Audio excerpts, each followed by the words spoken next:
انتہائی قابل صد احترام میرے محترم و مکرم معزز سامعین حضرات، میری آج کی گفتگو ایک دوسرے کا احترام کرنا یعنی احترام انسانیت اور اس کے ضمن میں اسلامی ہدایات، انشاءاللہ اس موضوع پر چند معروضات آپ کی خدمت میں عرض کروں گا۔ سامعین محترم، جس معاشرہ کا شیرازہ امن بکھرتا ہے اس کی پہلی زد انسانی جان پر پڑتی ہے۔ اسلام سے قبل انسانی جانوں کی کوئی قیمت نہ تھی، چھوٹی چھوٹی باتوں پر سالوں لڑائی اور جھگڑے ہوتے تھے، مگر اسلام نے انسانی جان کو وہ عظمت اور احترام بخشا کہ ایک انسان کے قتل کو پوری انسانیت کے قتل کے مترادف قرار دیا۔ چنانچہ قرآن پاک میں اللہ تعالیٰ ارشاد فرماتا ہے، من اجل ذالک کتبنا علی بنی اسرائیل، ہم نے پہلی امتوں میں سے بنی اسرائیل کو یہ حکم دیا، انہ من قتل نفسا بغیر نفس، جس نے کسی انسان کو ناحق قتل کیا، او فساد فی الارض، یا بغیر کسی وجہ کے یعنی زمین پر کوئی فسادی نہیں تھا اس کو قتل کیا، فَكَأَنَّمَا قَتَلَ النَّاسَ جَمِيعًا، تو گویا اس نے پوری انسانیت کو قتل کیا۔ گویا جو ایک شخص کو ناحق قتل کرے گا وہ ایسا ہی ہے کہ اس نے پوری انسانیت کو قتل کر دیا، اس لیے کہ انسان کی جان اور انسان کی عزت آبرو اسلام نے انتہائی اہمیت دی ہے۔ لا الہ الا اللہ۔ چنانچہ یہ بات نوٹ کر لیں، بلکہ یہ نوٹ آف کاشن ہے کہ انسانی جان کا جیسا عالمگیر، یونیورسل اور گلوبل اور بروڈ کانسیپٹ اسلام نے پیش کیا ہے، کسی اور مذہب نے پیش نہیں کیا، بلکہ اسلام سے قبل کسی مذہب و تحریک نے اس معاملہ کو تحریک بھی نہیں دیا۔ اسی آفاقی تصور کی بنیاد پر قرآن اہل ایمان کو امن کا سب سے زیادہ مستحق قرار دیتا ہے اور امن کا سب سے بڑا علم بردار قرار دیتا ہے۔ اللہ رب العزت سورہ الانعام میں ارشاد فرماتے ہیں، فرمایا فَأَيُّ الْفَرِيقَيْنِ أَحَقُّ بِالْأَمْنِ إِن كُنتُمْ تَعْلَمُونَ، آپ بتائیے کہ مسلمانوں اور کافروں فریقین سے مراد ایک فریق مسلم اور ایک فریق کافر۔ تو میں یہ عرض کر رہا ہوں کہ قرآن پاک پوچھ رہا ہے کہ فَأَيُّ الْفَرِيقَيْنِ، ان دونوں جماعتوں میں سے یعنی کافروں اور مسلمانوں میں سے بلا کون بڑا امن کا علم بردار ہے اور کون امن کا زیادہ مستحق ہے؟ اللہ رب العزت آگے خود ہی ارشاد فرماتا ہے، فرمایا الذین آمنوا ولم یلبسوا ایمانہم بظلمہم، لا الہ الا اللہ۔ فرمایا کہ وہ لوگ جو ایمان لائے اور انہوں نے اپنے ایمان کے ساتھ ظلم کو نہیں ملایا، اولئک لہم الامن، یہی لوگ امن کے علم بردار ہیں، یہی لوگ امن کے مستحق ہیں، وہم مہتدون، اور یہی لوگ ہدایت یافتہ ہیں۔ میرے عزیزو دوستو، یہ جو دو آیات مبارکہ میں نے آپ حضرات کے سامنے تلاوت کی اور ان کا مفہوم عرض کیا۔ ان آیات مبارکہ کی روشنی میں یوں معلوم ہوتا ہے کہ پوری کائنات میں اسلام سے بڑا پرامن مذہب کوئی نہیں۔ بلکہ آپ حیران ہوں گے، اللہ اکبر، کہ حضور نبی کریم صلی اللہ علیہ وسلم کی جائے ولادت یعنی مکہ کو اللہ تعالیٰ نے امن کا گھر فرمایا۔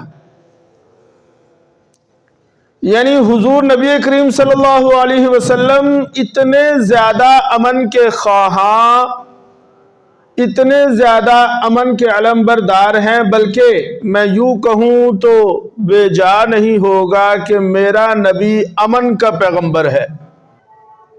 جب میرا نبی امن کا پیغمبر ہے تو اللہ تعالیٰ نے جہاں وہ پیدا ہوتے ہیں اس جگہ کو بھی جائے امن قرار دیا۔ چنانچہ فرمایا وَمَن دَخَلَهُ كَانَ آمِنًا، جو مکہ میں آ گیا وہ امن میں آ گیا۔ اور اس سے بھی بڑھ کر میں اگلی بات عرض کروں گا کہ اسلام کی جو سب سے معتبر اور اہم جگہ اور مقام ہے وہ مکہ ہے، یعنی حدود حرم۔ حدود حرم میں امن کا یہ عالم ہے، حدود حرم میں امن کی یہ کیفیت ہے کہ وہاں پر انسان تو انسان، کسی جانور، حتیٰ کہ کسی کیڑے مکوڑے مکھی مچھر کو بھی مارنا جائز نہیں۔ انسان تو انسان ہے۔ اللہ اکبر۔ اس لیے میں عرض کروں گا کہ اسلام قتل و خون ریزی کے علاوہ فتنہ انگیزی، دہشت گردی اور جھوٹی افواہوں کی گرم بازاری کو بھی سخت ناپسند کرتا ہے، بلکہ اسلام اس کو ایک جارحانہ اور وحشیانہ عمل قرار دیتا ہے۔ اللہ تعالیٰ قرآن پاک میں ارشاد فرماتا ہے سورہ الاعراف میں، فرمایا وَلَا تُفْسِدُوا فِي الْأَرْضِ بَعْدَ إِصْلَاحِهَا، کہ امن قائم ہو گیا، لہذا اب امن قائم ہونے کے بعد کوئی فساد کرنے کی کوشش نہ کرے۔ اور ایک جگہ ارشاد فرمایا جیسا کہ سورہ القصص میں، ان اللہ لا يحب المفسدین، بے شک اللہ تعالی فسادیوں کو، فتنہ انگیز کو، دہشت گرد کو، جھوٹی افواہیں پھیلانے والوں کو اللہ پسند نہیں کرتا۔ لا يحب المفسدین۔ اور امن دین اسلام کی تعلیمات کے مطابق ایک بہت بڑی نعمت ہے۔ بھائی توجہ فرما رہے ہیں آپ لوگ کہ امن بہت بڑی نعمت قرار دیا، اور امن کی اہمیت کا اندازہ آپ اس بات سے لگا سکتے ہیں کہ اللہ تعالیٰ نے قرآن پاک میں امن کو عطیہ الہی قرار دیا۔ یہ گاڈ گفٹ ہے۔ امن یہ اللہ کی طرف سے عطیہ ہے، یہ اللہ کی طرف سے عطا ہے۔ چنانچہ آپ سب پڑھتے ہیں، چھوٹی سورت ہے سورہ القریش، اللہ فرماتا ہے لِإِيلَافِ قُرَيْشٍ إِيلَافِهِمْ رِحْلَةَ الشِّتَاءِ وَالصَّيْفِ فَلْيَعْبُدُوا رَبَّ هَذَا الْبَيْتِ۔ قریش کو یہ چاہیے کہ وہ اپنے اس رب کی عبادت کریں جو اس گھر کا مالک ہے۔ فَلْيَعْبُدُوا رَبَّ هَذَا الْبَيْتِ، اور آگے وجہ بتا دی، علت بتا دی کہ عبادت کی وجہ کیا ہے۔ الذی اطعمہم من جوع وآمنہم من خوف۔ تم اس رب کی عبادت کرو اور اس کی وجہ یہ ہے کہ وہ رب ہے کہ جس نے بھوک کے وقت تمہیں کھانا دیا اور خوف کے وقت تمہیں امن عطا کیا۔ جب تم پر ہر طرف سے خوف کی پرچھائیاں تھیں، تم ڈرے جا رہے تھے اور لوگ تم پر حملہ آور ہو رہے تھے، قبائل کے قبائل جمع ہو رہے تھے، اور جب پورے حجاز کے جو قبائل تھے وہ ایک جتھا بنا کر، نیٹو اتحاد بنا کر تمہارے خلاف آ گئے، تو فرمایا پھر اللہ تعالیٰ نے تمہیں اس اتنے بڑے خوف میں امن عطا کیا، لہذا اس پر اللہ کا شکر ادا کرو۔ لا الہ الا اللہ۔ احادیث طیبہ میں بھی زمین میں امن و امان برقرار رکھنے کے لیے، یعنی پیس اینڈ آرڈر کو مینٹین کرنے کے لیے متعدد ہدایات موجود ہیں۔ چنانچہ سرکار دو عالم صلی اللہ علیہ وسلم کے فرامین، ترمذی شریف کی روایت ہے، حضور نبی کریم صلی اللہ علیہ وسلم نے ارشاد فرمایا، عن ابی ہریرہ رضی اللہ عنہ قال قال رسول اللہ صلی اللہ علیہ وسلم، لا الہ الا اللہ، من سلم المسلمون من لسانہ ویدہ۔ رسول اکرم صلی اللہ علیہ وسلم نے صاحب ایمان کی علامت قرار دیا کس چیز کو؟ فرمایا کہ مومن کی علامت یہ ہے کہ اس کی وجہ سے کسی انسان کو بلا وجہ تکلیف نہ پہنچے اور کوئی اپنی جگہ پر اپسیٹ نہ ہو۔ چنانچہ اسی لیے فرما دیا، المسلم من سلم المسلمون من لسانہ ویدہ۔ مسلمان کی علامت یہ ہے کہ اس کی لسان یعنی اس کی زبان اور اس کے ہاتھ سے دوسرا مومن مسلمان محفوظ رہے۔ میں نے عرض کیا کہ یہ چیز علامت ہے اسلام کی، کہ مسلمان کی علامت یہ ہے کہ اس کے ہاتھ اور اس کی زبان سے کسی دوسرے مومن مسلمان کو گزند نہ پہنچے، کوئی اپسیٹ نہ ہو، کوئی پریشان نہ ہو، کسی کو تکلیف نہ پہنچے۔ اور آگے کیا فرمایا؟ فرمایا کہ من امنہ الناس علی دمائہم و اموالہم، لوگوں سن لو کہ مسلمان کی علامت یہ ہے کہ امنہ الناس علی دمائہم و اموالہم، کہ اس کے حملہ سے دوسرے مسلمان کی جان اور مال محفوظ رہے۔ بھائی عزیزو دوستو، آپ حضرات کی توجہ چاہیے۔ اللہ اکبر۔ ایک اور موقع پر ارشاد فرمایا، بلکہ ظلم اور تنگ نظری سے بچنے کی تاکید کرتے ہوئے فرمایا اتقوا الظلم، لوگو ظلم سے اپنے آپ کو بچاؤ، اتقوا، بچ کے رہو، فإن الظلم ظلمات یوم القیامہ، اس لیے کہ ظلم، تمہارا استبداد، تمہارا جبر، تمہارا ظلم، یہ ظلم کل قیامت والے دن اندھیروں کی شکل میں تمہارے سامنے آئے گا۔ اللہ اللہ۔ بخاری شریف میں حضرت ابو ہریرہ رضی اللہ تعالیٰ عنہ سے روایت ہے کہ رسول اللہ صلی اللہ علیہ وسلم نے ارشاد فرمایا کہ اللہ کی قسم ایسا شخص مومن نہیں ہو سکتا۔ پوچھا گیا یا رسول اللہ کون؟ آپ نے پھر فرمایا اللہ کی قسم ایسا شخص مومن نہیں ہو سکتا۔ پھر فرمایا، 3 دفعہ ارشاد فرمایا کہ ایسا شخص مومن نہیں ہو سکتا۔ پوچھا گیا کہ یا رسول اللہ کون مومن نہیں ہو سکتا؟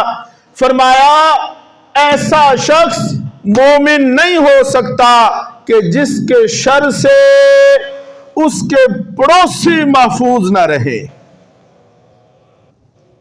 اس لیے میں نے عرض کیا کہ اسلام سے بڑھ کر کوئی مذہب امن کا مذہب نہیں ہے۔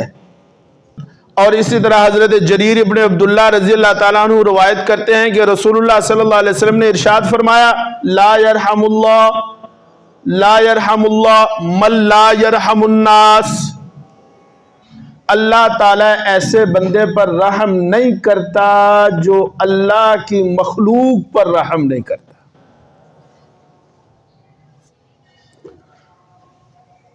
اچھا جی، یہ تو ہو گئی بات یہ کہ مسلمان، اگرچہ تاکید تو سب کے لیے ہے، لیکن حضور صلی اللہ علیہ وسلم کی ایک خاص ہدایت اہل معاہدہ کے لیے۔ اہل معاہدہ سمجھتے ہیں نا، ذمی حضرات یا اہل معاہدہ یا وہ لوگ جو غیر مسلم ہے اور مسلمانوں کے ایریا میں، علاقے میں آ کر رہ رہے ہوں، یہ اہل معاہدہ ہیں۔ ان کا مثلا باہر سے کوئی پاکستان میں آئے ہیں تو پاکستان کی حکومت کے ساتھ ان کا ایک معاہدہ ہوا، ان کو سٹیٹمنٹ ملی، ان کو ویزا ملا، ان کو یہاں پر رہنے کے لیے جگہ ملی۔ اب اہل معاہدہ کے بارے میں سرکار کیا فرماتے ہیں یہ بھی سن لیں۔ فرمایا کہ جس شخص نے کسی اہل معاہدہ کو قتل کیا، اور یہ روایت ہے مسند امام احمد ابن حنبل سے، ابن ماجہ کتاب الدیات سے، اور نسائی شریف باب القسامہ سے، فرمایا جس شخص نے کسی معاہد یعنی ذمی غیر مسلم کو قتل کیا، وہ جنت کی خوشبو سے بھی محروم ہو جائے گا۔ اللہ اکبر۔ اور بھائی عزیزو دوستو، اسلام تو اتنا پرامن مذہب ہے، قتل تو دور کی بات ہے محترم، قتل تو دور کی بات ہے۔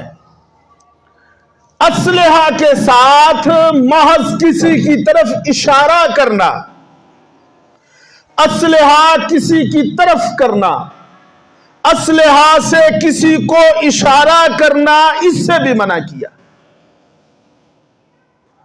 چنانچہ مسلم شریف کی روایت ہے عن ابی ہریرہ رضی اللہ تعالی عنہ، لا یشیر احدکم الی اخی بالسلاح، تم میں سے کوئی شخص اپنے بھائی کے طرف اسلحہ سے اشارہ نہ کرے، فإنہ لا یدری احدکم لعل الشیطان ینزع فی یدہ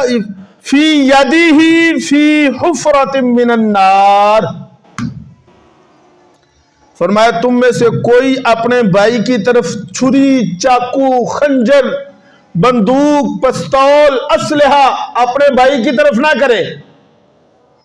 یعنی اسلام میں امن کا یہ عالم ہے کہ جناب قتل کرنا، کسی کو مارنا، یہ تو دور کی بات، اسلحہ تاننا۔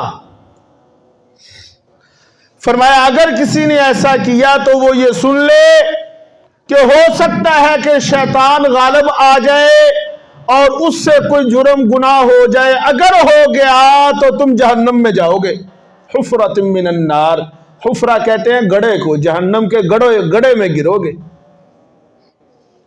اور بھئی عزیزو دوستو، اس سے اگلی بات بڑی ہی مزے کی، اس پر بھی توجہ فرمایا اور ہم سب نوٹ کریں۔ میں نے کہا یہ نوٹ آف کوشن، اسلحہ تاننا یہ بھی دور کی بات۔ کیوں جی؟ پہلے میں نے کہا کہ قتل کرنا تو دور کی بات، اسلحہ تاننا بھی منع۔ اب میں کہہ رہا ہوں کہ اسلحہ تاننا تو دور کی بات، اسلحہ کی نمائش، ایگزیبیشن، اسلحہ کو کھلے بندوں لہرانا، سر عام نمائش کرنا، اس سے بھی منع کیا ہے۔ قربان جاؤں میں اسلام پر کہ تم کسی کی طرف سیدھا کرو، یہ تو دور کی بات ہے، کھلے عام اسلحہ کو لہرانا، نمائش کرنا، یہ بھی منع ہے۔ چنانچہ کیا فرمایا؟ ان جابر رضی اللہ تعالی عنہ نہا رسول اللہ صلی اللہ علیہ وسلم ان یتعاطى السیف مسلولا۔ رسول اللہ صلی اللہ علیہ وسلم نے، حدیث کا مفہوم تو یہ ہے کہ رسول اللہ صلی اللہ علیہ وسلم نے تلوار کو ننگا لے کر پھرنے سے منع کیا۔ کیوں جی؟ تلوار کو ننگا لے، لیکن اس دور کا اسلحہ کیا تھا؟ تلوار تھی۔ اور آج کے دور کا جو اسلحہ ہے یہ بندوق اور پستول۔ اس وقت یہ فرمایا کہ تلوار کو بے نیام لے کر کھلے بندوں نمائش کرتے ہوئے مت پھریں۔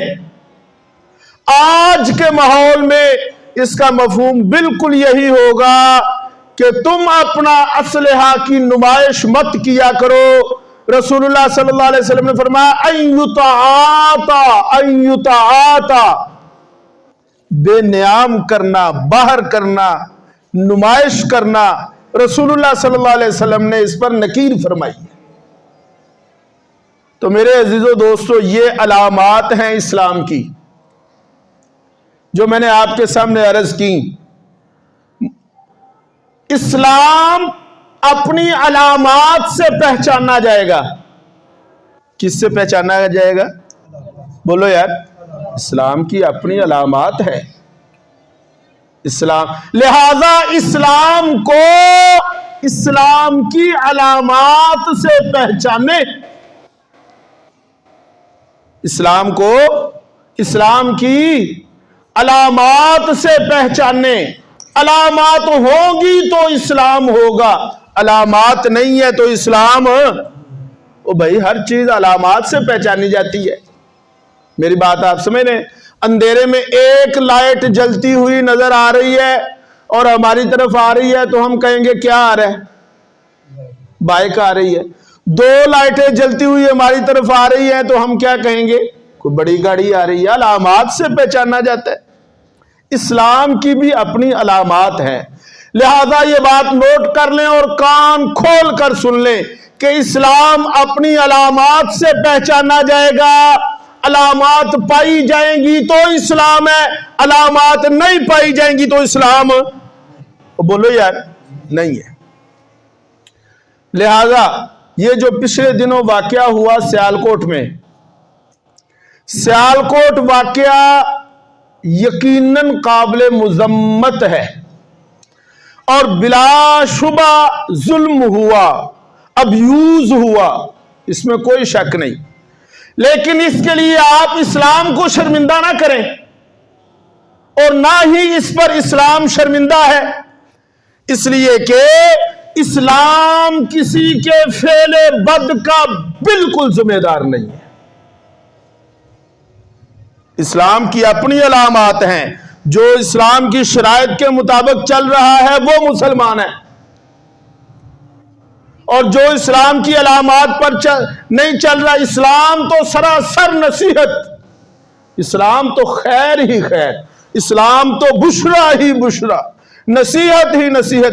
فرمایا الدین والنصیحہ، دین سراسر خیر خواہی کا نام ہے۔ یہ دو دو ٹکے کے اینکر میڈیا پر آ کر بیٹھ جاتے ہیں اور جو آج تک اپنے جسم پر اور اپنے چہرے پر اسلام کو نافذ نہیں کر سکے، میڈیا پر آ کر کہتے ہیں اسلام شرمندہ ہو گیا، اسلام یہ ہو گیا، اسلام کا چہرہ۔ میں نے کہا اسلام اپنی علامات سے پہچانا جائے گا۔ علامات ہیں تو اسلام ہے، علامات نہیں ہے تو اسلام نہیں ہے۔ لہذا اگر علامات نہیں، وہ اسلام کا چہرہ نہیں ہے، وہ تمہارا چہرہ ہے۔ اس لیے اسلام کو شرمندہ نہ کرو، بلکہ میں یہ کہتا ہوں کبھی یورپ اور کفر کو بھی شرمندہ کر دیا کرو، حرام خورو۔ کوئی بات ہے؟ ابھی تو ہیروشیما کے کھنڈرات سے دھواں نکل رہا ہے، ابھی تو فلسطین کے زخم تازہ ہیں. یہ بھی کل کی بات ہے کہ برما کے زخموں سے رشتہ ہوا خون سارے زمانے نے دیکھا.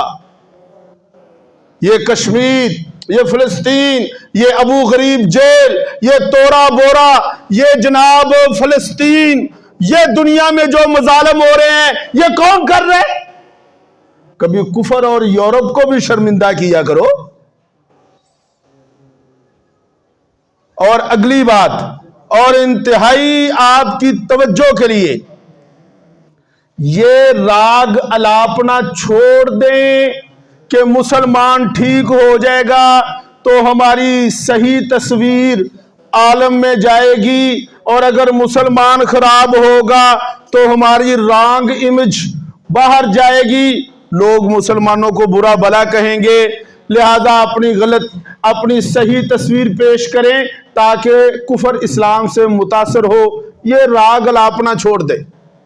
میں نہیں مانتا اس بات کو، اس لیے کہ کائنات کے سب سے سچے، سب سے سچے اور سب سے اچھے انسان یعنی حضور نبی کریم صلی اللہ علیہ وسلم تھے. کیا آپ مجھے بتائیں کفر نے انہیں چھوڑا؟ بولو یار، کیا کفر نے انہیں چھوڑا؟ اچھا مجھے یہ بتائیں اسلام پر سب سے بہتر عمل کس نے کیا؟ آپ کے بعد اسلام پر سب سے بہتر عمل کس نے کیا؟ صحابہ نے کیا. کیا کفر نے اور یورپ نے صحابہ کو قاتل، سفاک اور ظالم نہیں کہا؟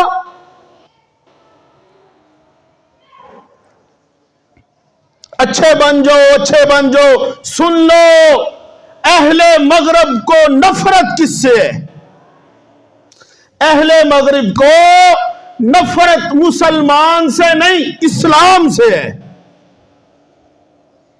اچھے عمل، اچھے عمل.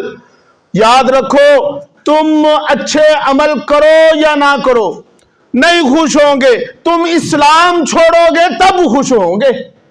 وَلَن تَرْضَى عَنْكَ الْيَهُودُ وَلَا النَّصَارَى حَتَّى تَتَّبِعَ مِلَّتَهُمْ. لہذا اہل مغرب کو خوش کرنے کے لیے، اہل مغرب کو خوش کرنے کے لیے اسلام اور مسلمانوں سے نفرت مت کیجئے.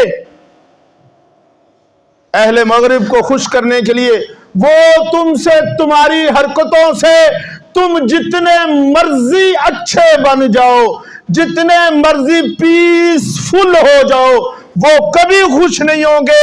وہ تب بھی خوش ہوں گے جب تم اسلام چھوڑ دو گے، اور وہ ہم چھوڑ نہیں سکتے. اللہ تعالیٰ سے دعا ہے اللہ عمل کی توفیق عطا فرمائے.